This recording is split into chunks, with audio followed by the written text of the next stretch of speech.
This importunate young person is connected to you? George Pinnock, sir. I hope I'll be allowed to remind you of the place for me, the Admiralty. You will not be forgotten. I will use my influence with you to get him to give over Samuel. So Melville wills, and Garrow acts. What can I do? Nothing. Your son, take him. Come for my son.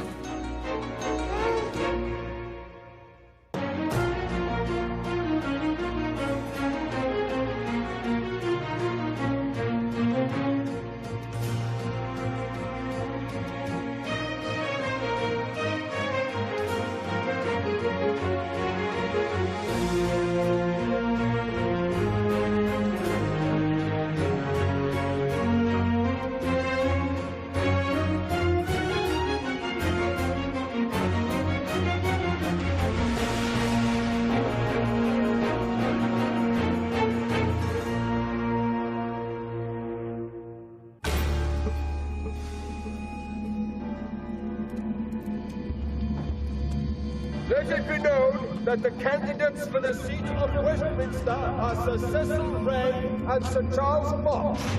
I hereby declare this place of voting now open.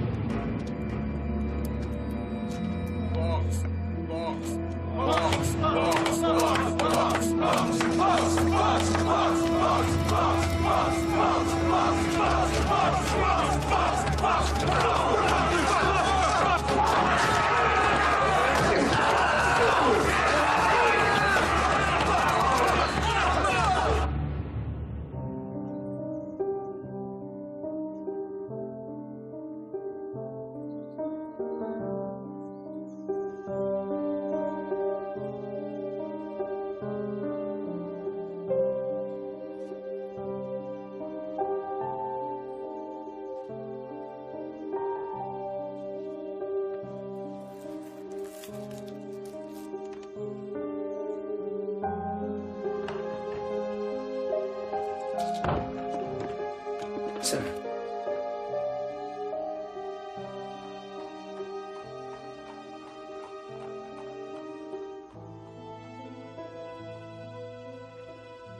Mr. Garrow, forgive me. I know there are things to contrive, but I would take that burden away from you and Lady Sarah if you wish it. For the laying to rest. Sarah's not at home. She may not be so for some time. But I will see to those matters. I would take it. I will see to it. Thank you. Well, then I shall be about my business.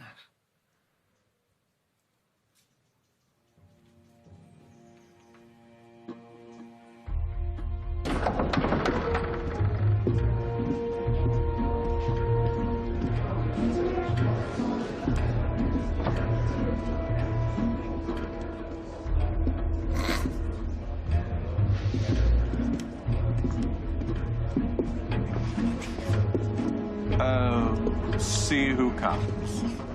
A man who would rule the world if only he could stay out of the courts long enough. Oh, gone. What now? Cannot the man have one day without incident?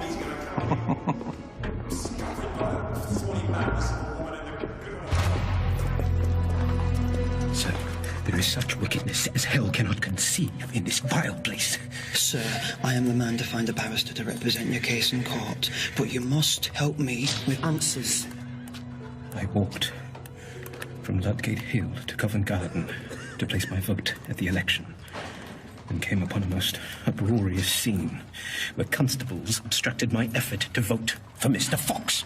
And blows were exchanged. To my discredit, yes. Whereupon I was taken in. And were to be charged with the breaking of the peace. I was told it would be so. But as I stood before the magistrate, I heard the charge as murder. Such was the haste of that dialogue that I only now know because you tell me who it is I'm said to have murdered. Mr. Joseph Castaner, you neither knew, saw, nor struck down that day. Never. On my oath. Well, if that is so, we shall bring it out. And I hope we shall have the best man to argue it. I have money. I fear money alone may not lay hold of this man's interest, sir. I may have to recruit a Mr. Suithouse. God rest his soul to our cause. Good day, sir.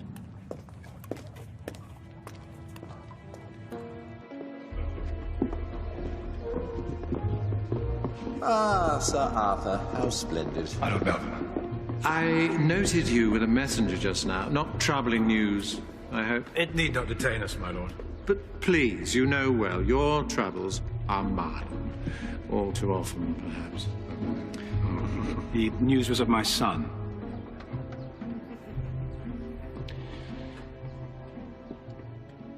I fear the boy is abducted by his mother.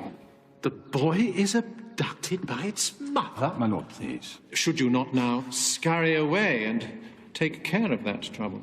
Will I think keep, at least until we have discussed other matters. I am here as arranged to learn news of my new post.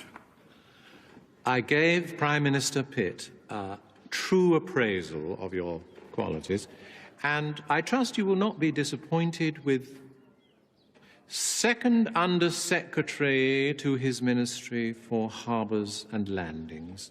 Harbours and landings? By far the most prestigious position on the Yorkshire coastline. You expected more? My lord, I feel for the service I gave, I am owed more than that. Owed, sir? Yes, sir, owed, sir. Then I must put plain what I have long wished to report. Gentlemen, look upon Sir Arthur Hill, whose extravagant self-pity is outweighed only by his vanity. And his vanity is often bested by an ignorance of the most crude political skill. He is of no use. None at all. My lord. Good day, sir. Go now and see to your ridiculous wife and her paramour.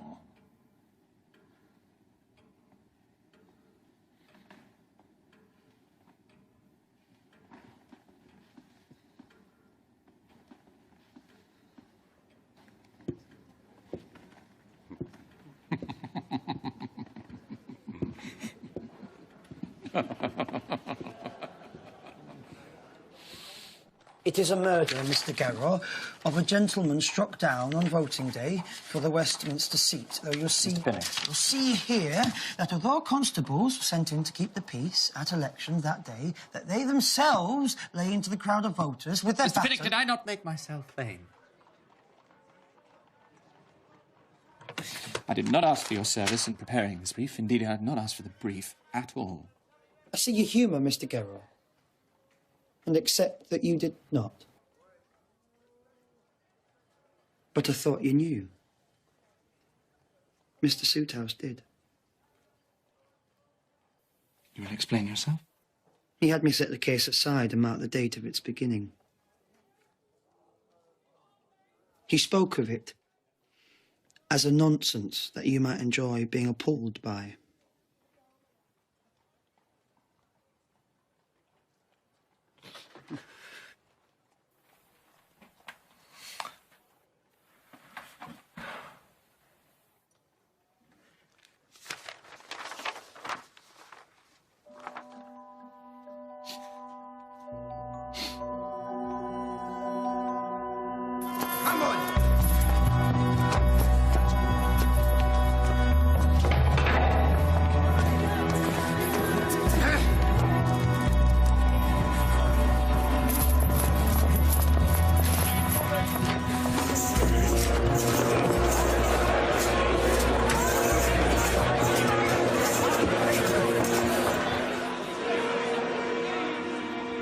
We begin, Miss Cousin.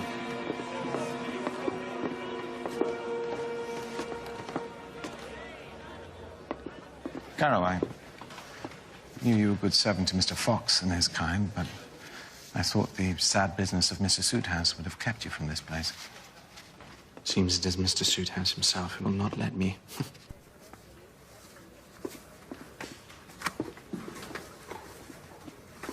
Mr. Sylvester. My lord, gentlemen, amid the noise and clamour of an election for that very important seat of Westminster, a great body of men friends and supporters of that radical Mr. Fox, did attack local constables sent to keep the peace.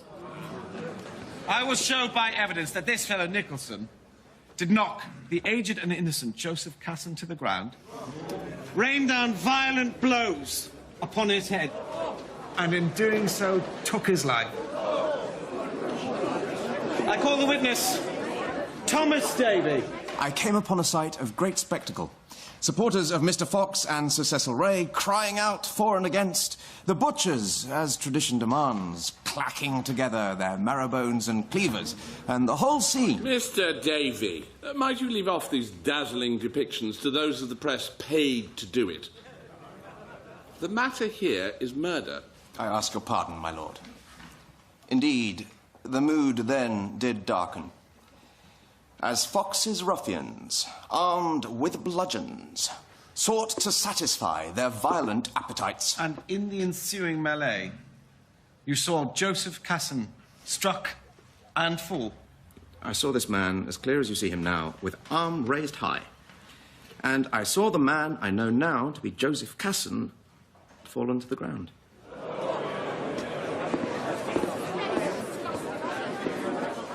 I see here, in the margin of the magistrate's record of your statement, there is a note added by a very fine attorney.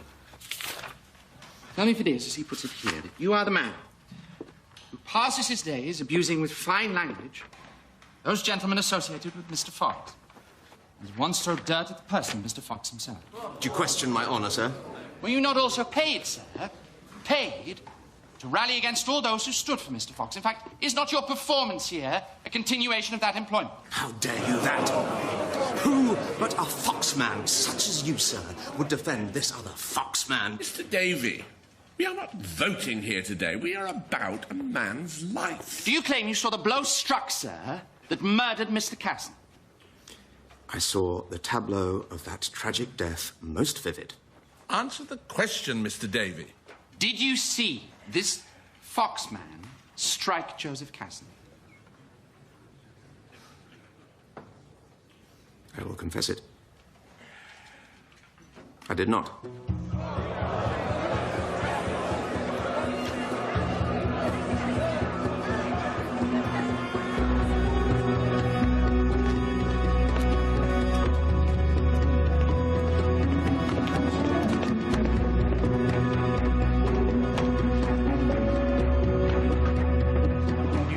Say that this man struck the blow.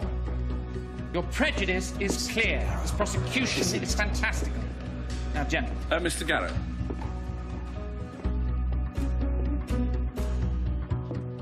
Where is Lady Sarah? The answer plainly I do not know. I wish most sincerely that I did. You would have me believe that you played no part in her abduction of my son. I know nothing of this, sir. Nothing. But if it be true, I know nothing of where she or they might be. Believe me. And you will believe this. Your sour inamorata has once again sabotaged my career and my prospects. Such scandal in the hands of Lord Melville is a poison to my endeavour. You're not Faust to his devil, sir. No, sir. And even if Sarah is run off to France with the boy, I will pursue her. And I will bring an end to this.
I call Joshua Gilmore.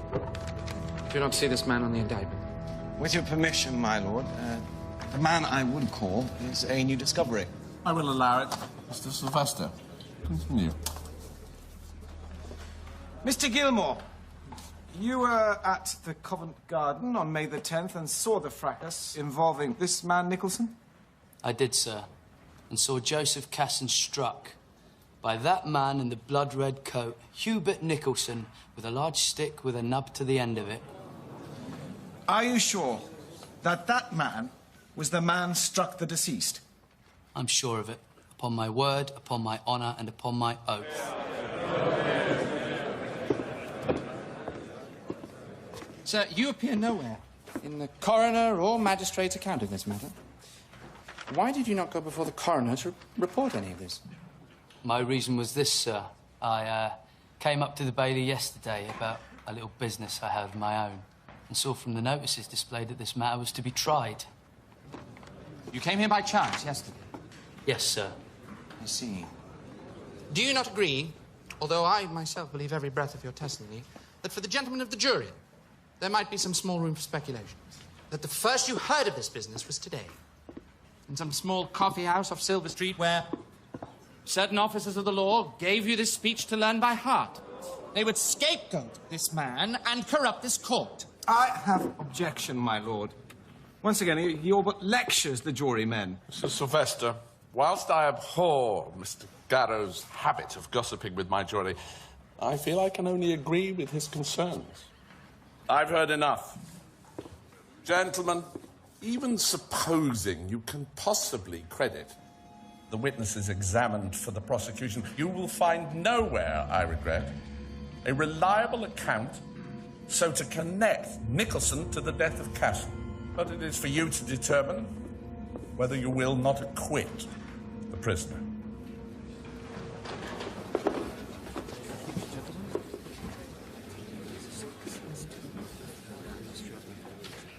My lord, we find not guilty. All rise.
Miss Casson. Mr. Garrow, forgive my calling at your home, but I'm occupied by a question and have need of your help. I regret that I am unable to give it, being concerned at present with other things. I confess I was bewildered by what I saw pass for justice in court yesterday. Madam, justice was hardly present, and little of what you saw was concerned with the death of your dear father. I saw the trial was, in great part, politics, and I am most naive in matters political, but... Madam, forgive me, but for the sake of your own peace, you might let go of the cold mechanisms of your father's passing and have instead the fonder memories of his living to replace them. If you ask that of me, then you do not understand grief at all, sir. Madam, I promise I do. You enter a room, expecting him there, and he is not. You smile at some small thing and anticipate recounting it to him, but you cannot. You chase a painful idea, around in your head that if only I'd done or not done this or that thing, you would still be standing beside me now. But you cannot, and he is not. It seems you have the shape of my grief. I wonder then how you refuse a service which might, in some degree, abate it. Is it not your profession? It is. But forgive me, I am taken up by a disquietude of spirit and by my own sorrows. I fear you will discover that this inaction shall only compound your distress.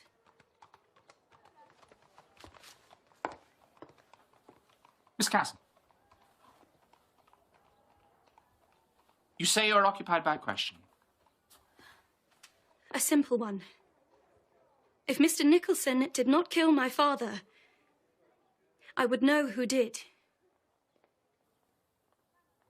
It is far from orthodox, Pinnock. And I'm sure that your uncle, Mr. Suithouse, would protest at this being your first lesson in the business of attorney. However, a double crime has been committed. One against a free man who wished only to vote. The other the murder of a decent man. We will act for Miss Casson. First as investigator, then as prosecutor. We will find the guilty party by first finding witnesses to the events at Covent Garden. Mrs. Jacob of St. Martin's Lane, Mr. Abbott, Beadle of St. Paul's, William Foskett of Beach Street. Mr. Nicholson gave up this information. And you would trust Mr. Nicholson impartial? I spoke to Foskett and Abbott, and they both, to my ear, sound true. Yet they were invisible in Nicholson's defence. Well, both claim they were turned away from the magistrates by police constables. Ha! I see you are well suited to espying things well hidden, sir. Perhaps we will exchange roles. I would have you find Lady Sarah.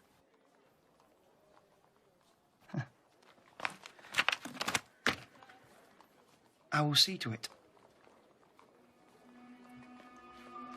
And I will see the man who commands these constables.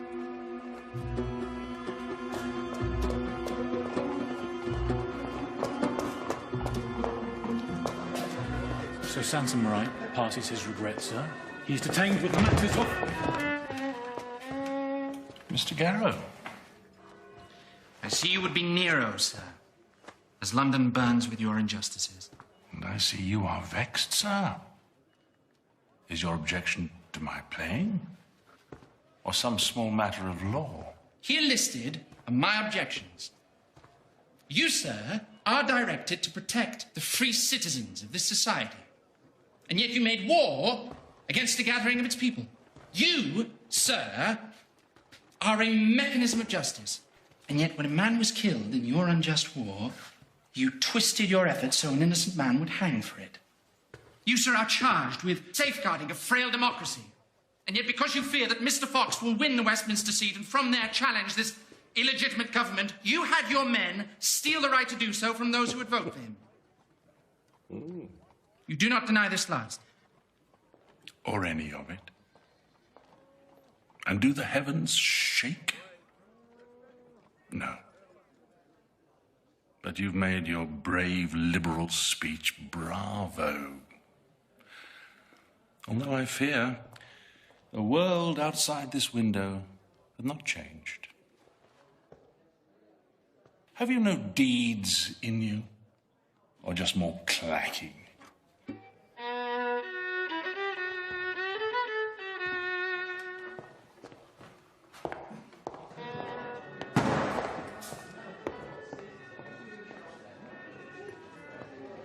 Indeed, no more clacking. Mr. Garrow. You will regret this provocation. Mr. Garrow, I've got news on the other matter.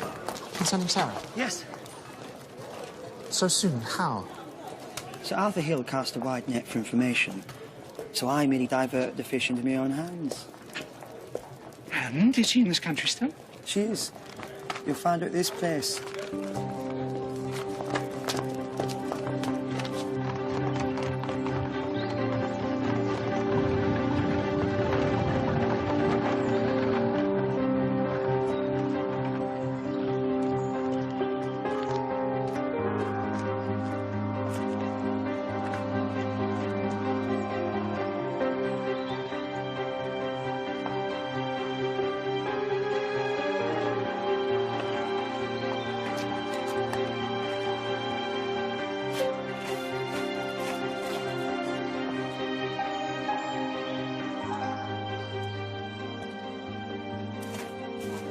William. Sarah.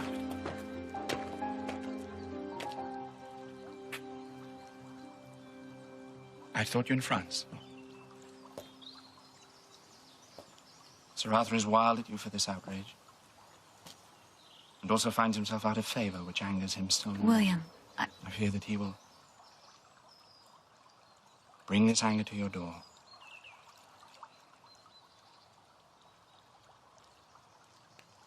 I've acted wrongly, Sarah. We have both acted on inescapable need. Yours to be bound by principle, and mine to be with my son.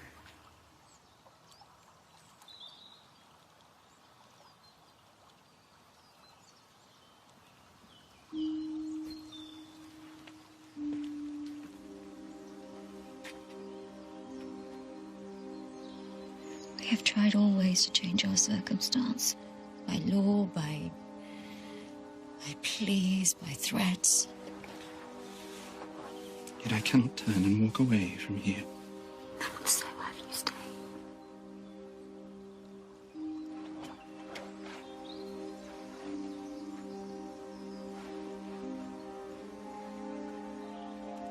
You would scarce believe how empty our small rooms are without you. My small bed is too large and too desolate. I cannot look back at what I have left behind.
Mr. Jenner, William Jenner, reported, and there came a head constable with silver-tipped bludgeon, striking most violently. The military fellow, Garston. Captain Garston, the general cry was very strong that Mr. Casson was knocked down by a constable. This man, a long-faced fella with a scar here, was very busy and struck away very violently. As the Fox supporters waited to gain entry to the vote, the constables on the steps did push them back, raining blows on all who made to come forward. You would have given such evidence had you not been prevented by the magistrate. I would. And told the court I saw what man it was struck down the old fellow Casson. You saw who struck the blow? The fellow made a blow at me. He wore a two-curl wig, and there was about him something devilish. And just here, a vivid scar. And will you help us identify him?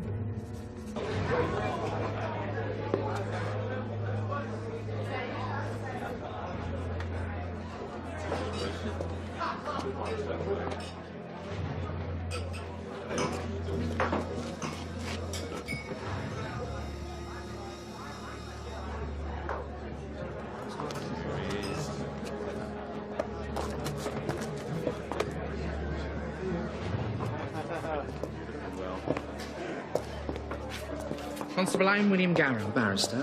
What is your name? I know you, sir. I'm Richard Lucas. Constable Lucas, as a free citizen, I make here an arrest. In charge of the murder. Damn you, barrister! Charge of the murder of Joseph Casson. Let him have his say. I will not stop him.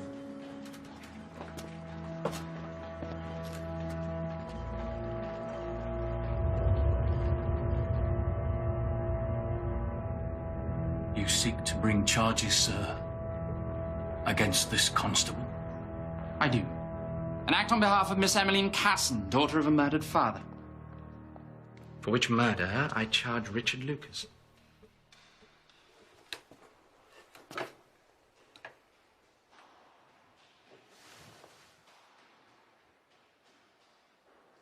Order is given, the charge be examined.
I thought myself dead and visited by a vision.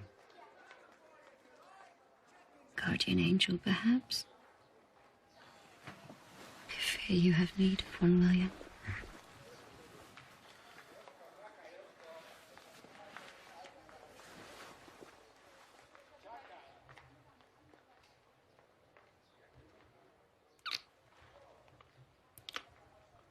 What brought you back?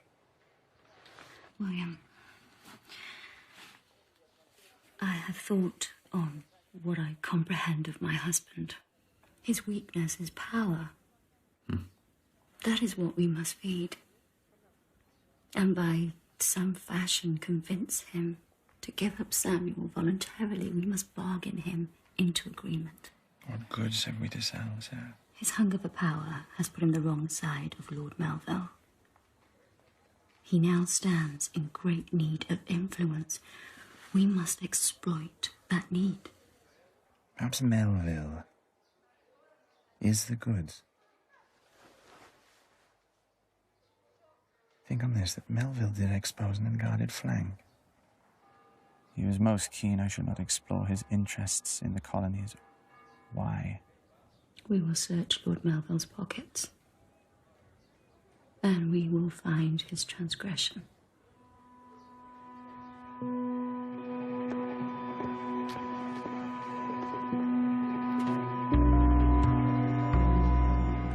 Mr. Garrow, what is this rough treatment?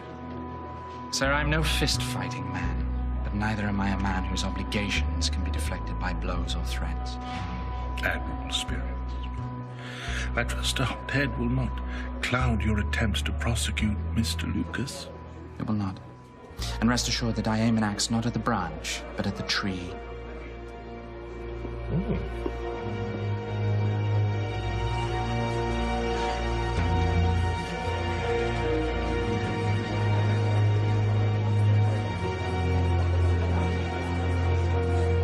Mr. Garrow. My lord, gentlemen, another jury on another day in this court has made judgment already that the supposed guardians of the peace that falsely accuse an innocent of murder. This jury will judge if it be true or not that this constable, a peace officer, a man in whose hands the good order of society is held, did commit the act that brought the death of Joseph Castle. If this be true, as I will seek to prove, gentlemen, there must be great concern to limit the power of those who command this constabulary, this standing army, who act against the good of all and for their own ends. My lord, I call Mrs. Jacob. Did you see a patrol of constables strike with cudgels those gathered at Covent Garden on May 10th? I did, sir. And did you see who struck Joseph Casson? I did. That fellow Lucas. And struck him where, Mrs. Jacob? On the left side, on the temple. Madam, how many do you judge crowded outside the election place at this time? Close to 100 constables.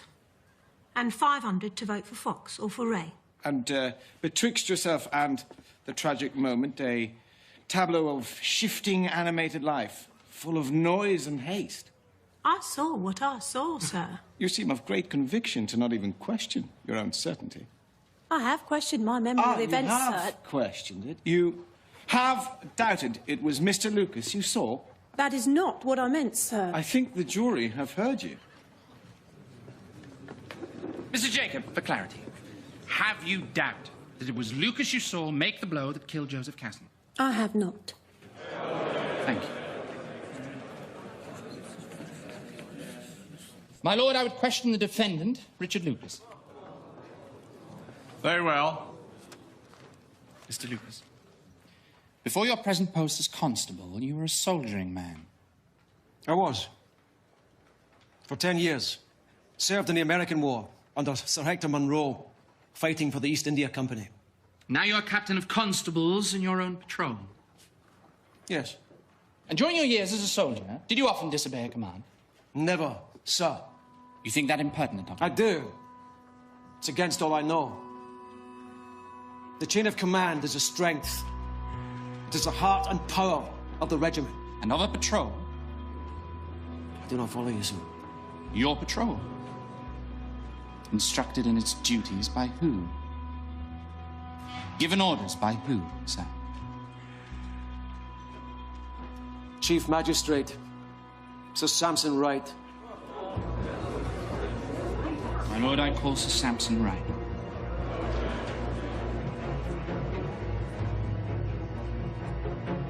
Did you command constables from the Tower Hamlets to go to Covent Garden election ballot on May 10th? I did. They were to augment... And did it not fall to you to brief them on the detail of their task? My lord, yet again we follow a line of such tremendous irrelevance. Mr. Garrow, what is your purpose here? My lord, it is my intention to show that the death of Joseph Casson came in the course of another criminal act. That of perverting the democratic process. And therefore? My lord, where an accomplice is involved, matters not if this accomplice struck no blow or was not close by the scene. And you wish to extend the charge to other constables? Not to other constables, my lord.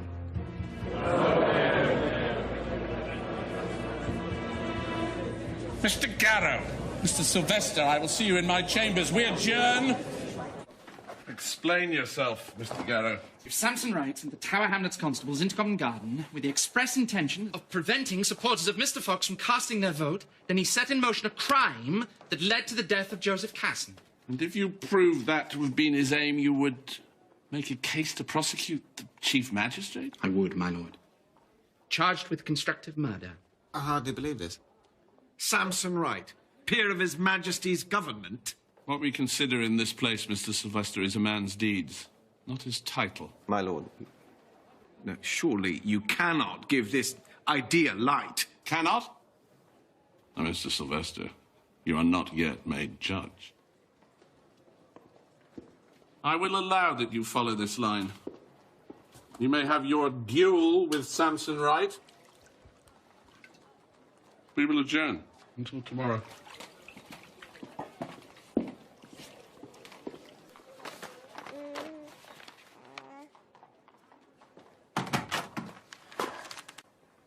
Sarah, have you informed Mr. Pinnock that you have eyes on his position? William, all of these papers chart the business of Lord Melville's Admiralty. They record the flow of goods and the funds for purchase of those goods. Somewhere here we will find Lord Melville's transgressions exposed. And how are you so sure? Because he's a politician and they are unable to handle the public purse without emptying some into their own. I'd not known that you esteem them so high. You forget, sir, I married one. George! An exceptional thing, Mr. Garrow. The fellow you prosecute, Mr. Lucas, he's asked to speak with you this hour in his cell at Bow Street.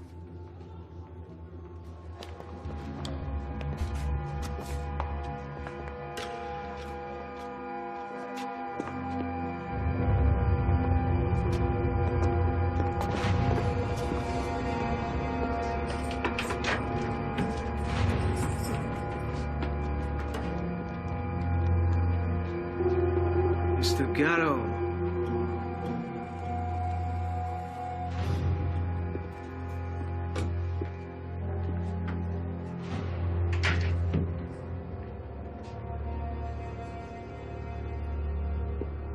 Is it not custom for a man charged as you are, sir, to seek out the barrister for him, rather than the man opposed?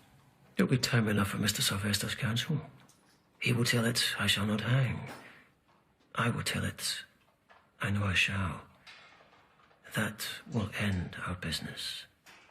But I wish to hear in plain words your business. You must know you'll put no noose round Samson Wright's neck. Why not? There is no man, and surely a constable must agree, who stands above the law. As a man with little time left to him, I welcome your straightness. Then give me some straight speaking in return, sir. Are you minded to defend Samson Wright? What you said in the courtroom was more than true. What applies to a regiment applies also to a patrol of constables. A man must follow orders and hold his tongue. But there is a but at the back of your tongue, sir. You would do well to speak out.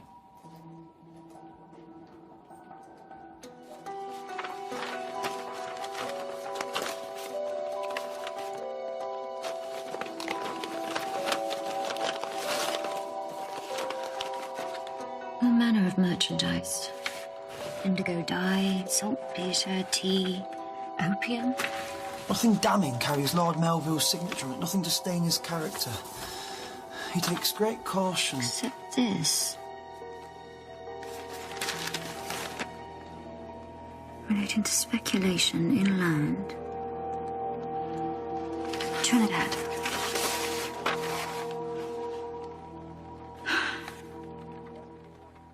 We mustered at the Wood Street Hotel to the names called over.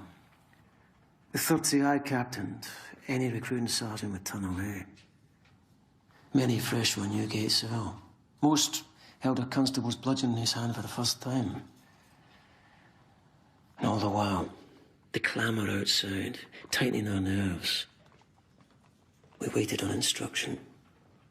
Instruction from Samson Wright? The same. He took it on himself. He was Henry at Agincourt. Such was his oratory.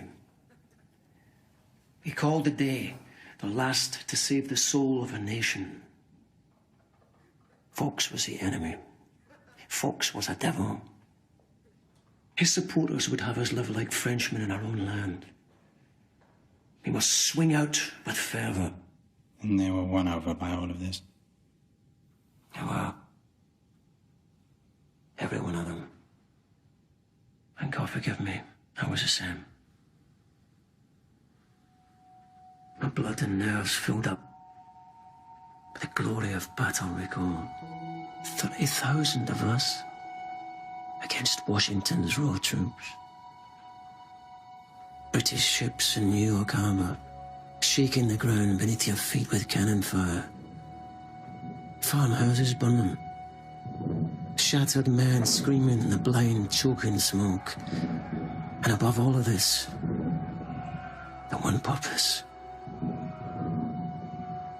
To seek out and put down your enemy. Those men at Covent Garden were not your enemy, sir. As the folk dispersed, I saw they were not. were men like Joseph Kazan. He was under my cudgel before I could hold back this drummed up anger. Mr. Lucas, unless I am sufficient as your confessor, you would do well to testify this in court. And Samson Wright will be revealed. Unless, of course, it is some other arrangement that you seek. A pardon? I fear there's no pardon to be had for me from this. No, sir, not in this life. But in the next one? I am not the judge of that.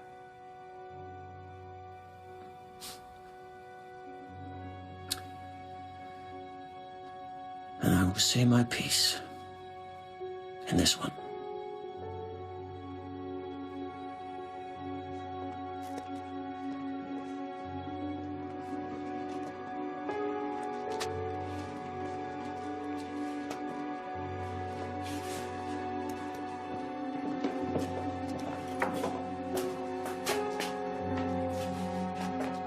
Mr. Lucas is to be moved. I have had word he is for Newgate.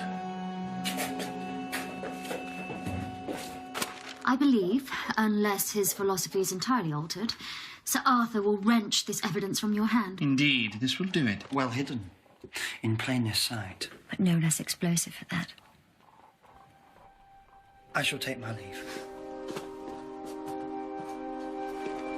And I shall take this to the man who will best use it.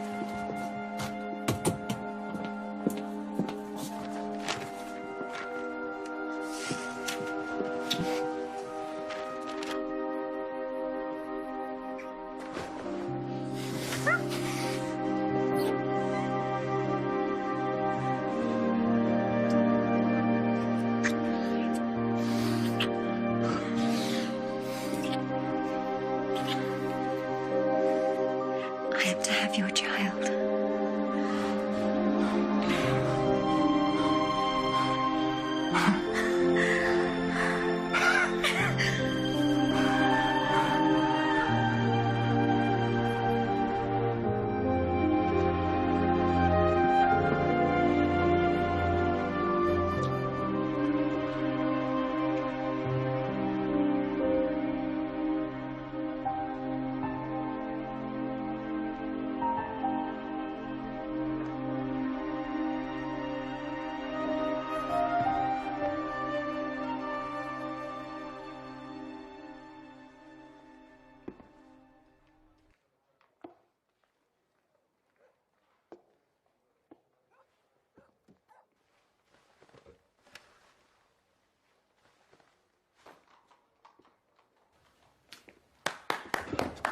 Comedy or tragedy?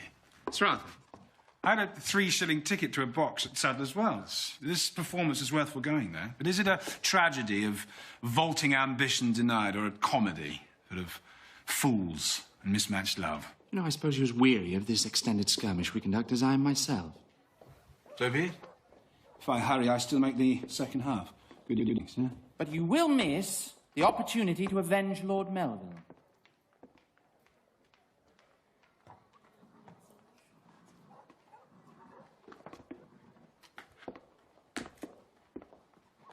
If you have the means, I would have you share it, sir.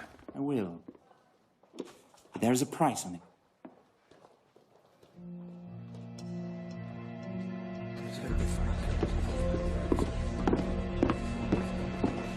No sharp words for me this fine day, sir? There will be opportunity to converse with me from the witness stand. Mr. Garrow, I'm unsure whether to admire your optimism or mock it.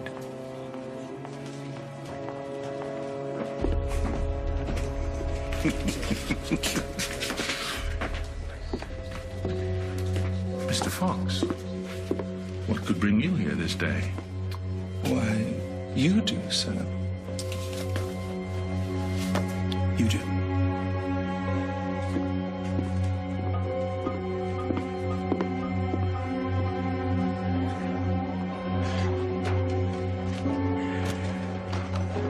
George. Thank you.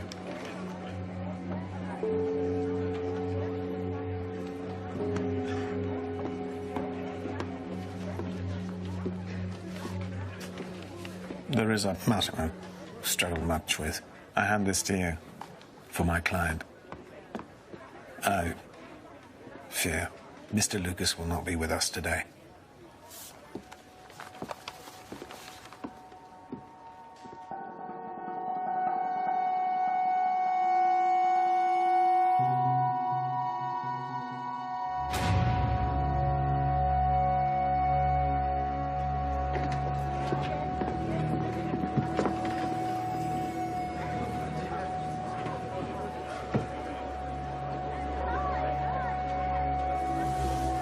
We cannot continue. My Lord Buller, this is a barbarity.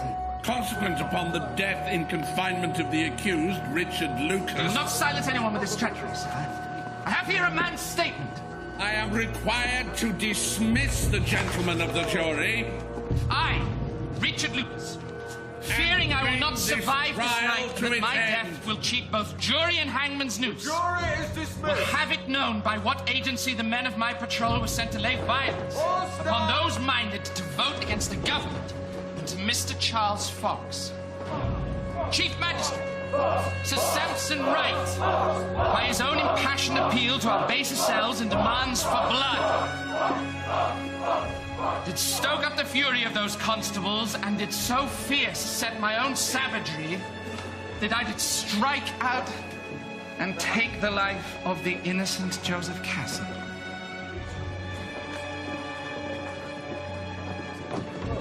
May God have mercy on my soul.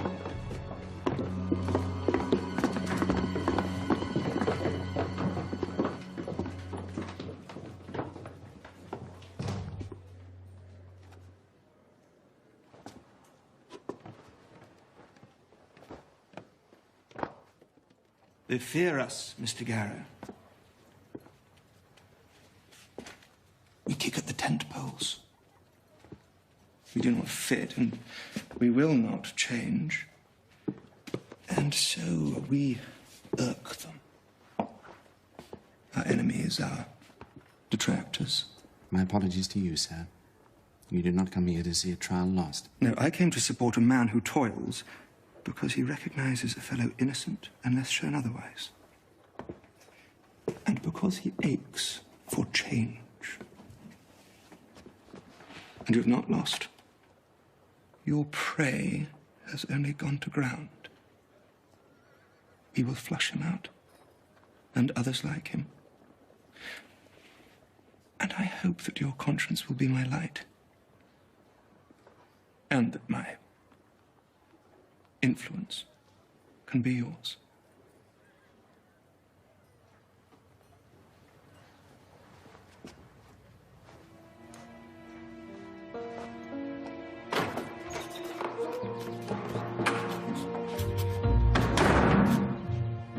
By God, sir, I have no more time for your whining. Did I not speak my mind plain enough? My lord, such is my humour today, I might suffer the very worst of your bombardments, and yet smile. See? Like so.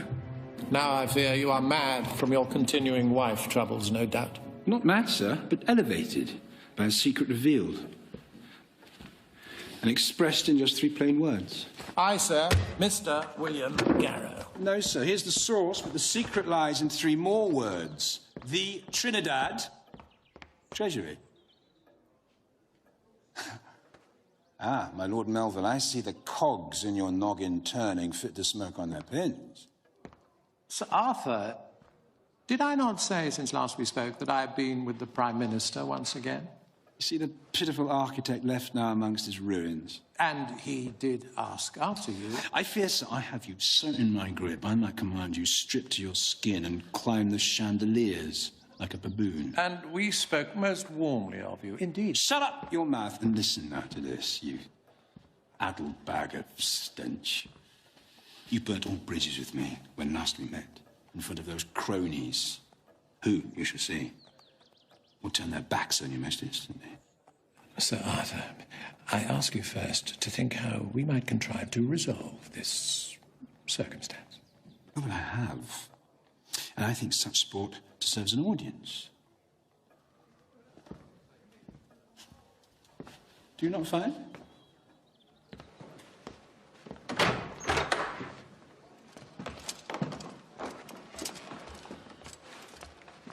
Now, these fine fellows carry a notice of impeachment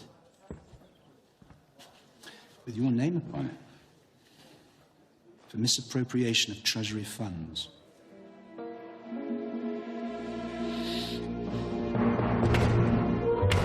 Make way there! Make way for yesterday's man!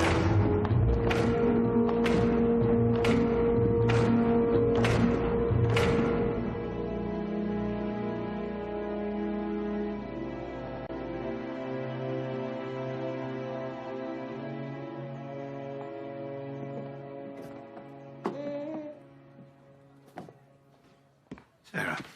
William. You did journey well here? Yes, very well, though I took the road through Knightsbridge Village, which, as ever, is in such poor condition. Let us for convenience away by Vauxhall.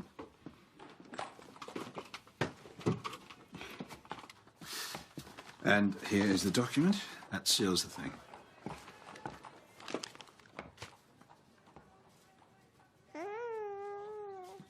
Farewell, then.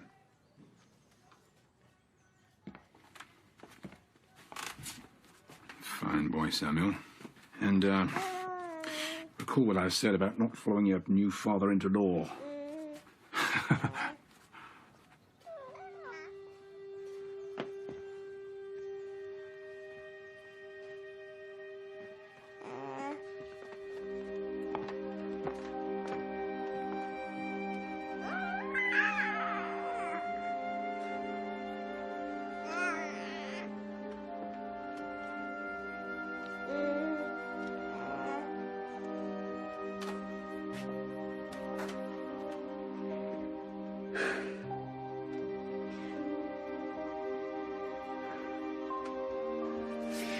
I cannot believe this trial of ours is now ended.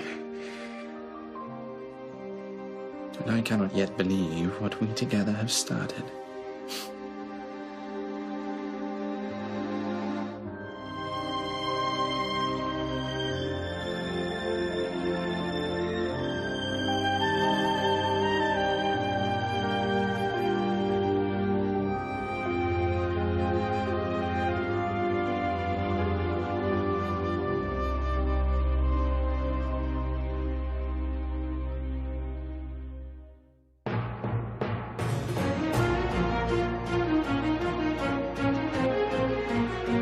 Kirsty Young's in the hot seat for Have I Got a Bit More News for You at 10:25 here on BBC One.